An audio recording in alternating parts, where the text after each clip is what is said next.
शबे बारात की रात, जब पूरी दुनिया गहरी नींद में सो रही थी, आसमान से एक फरिश्ता जमीन पर उतरा।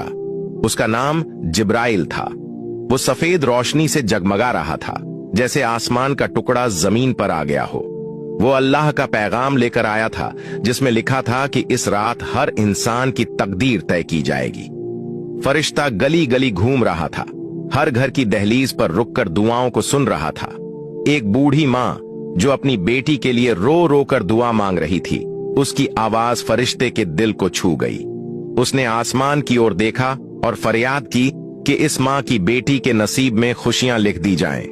उसी रात एक गरीब बच्चा जो भूखा सो गया था, उसकी झोपड़ी में फरिश्ते ने कदम रखा और उसकी झोली में बरकत भर दी। जिब्राइल ने हर उस इंसान की दुआ सुनी जिसका दिल सच्चा था और जो अल्लाह से माफी मांग रहा था।